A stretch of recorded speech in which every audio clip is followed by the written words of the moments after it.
বৈরাগী হতে হলে লাউয়ের নিরামিষি এই রেসিপি অবশ্যই বাড়িতে ট্রাই করতে হবে।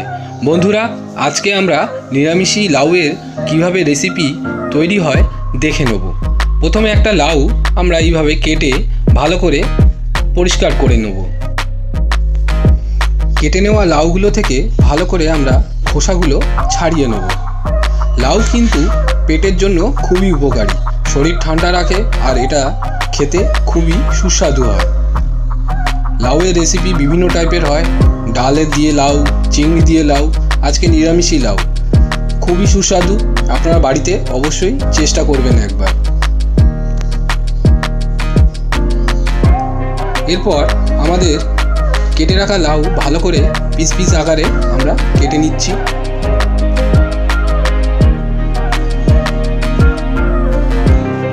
যেহেতু এটা নিরামিষি লাউয়ের তরকারি, আমরা ছোট ছোট করে পিস পিস যেমনভাবে আলু কাটে ঠিক ওইভাবে আলুর মতো ছোট ছোট পিস আকারে আমরা কেটে নেব।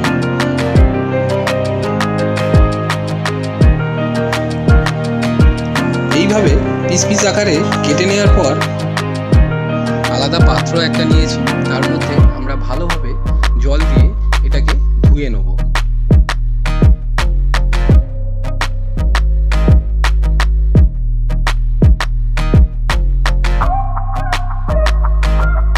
ভালোভাবে ধুয়ে আমরা একটা আলাদা পাত্রে রেখে দিয়েছি। এরপর আমরা বাদাম আর বড়ি নিয়েছিলাম, ভালোভাবে ওটাকে লাল লাল করে ভেজে নিয়েছি, নিয়ে আলাদা পাত্রের মধ্যে রেখে দিয়েছি।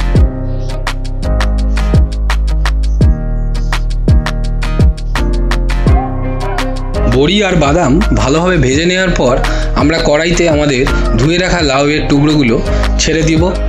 এরপর ভালোভাবে একটু নাড়িয়ে চাড়িয়ে কষে নিয়ে এর মধ্যে আমাদের বাকি যে রান্নার উপাদান সেগুলো দিয়ে দেবো। শুকনো লঙ্কা, কালো জিরে এগুলো আমরা ব্যবহার করেছি।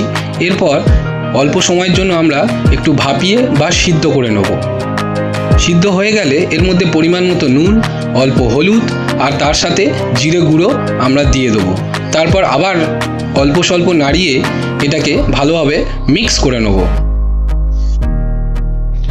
ভালোভাবে মিক্স হয়ে গেলে আমাদের ভেজে রাখা বাদাম আর বড়ি এর মধ্যে দিয়ে আবার ভালোভাবে আমরা আমাদের রেসিপি মিক্স করে নেব। এরপর আমরা 10-15 মিনিটের জন্য আবার ভাপিয়ে নেব। আমাদের রেডি আজকের নিরামিষি লাউয়ের রেসিপি। কেমন লাগলো অবশ্যই জানাবেন।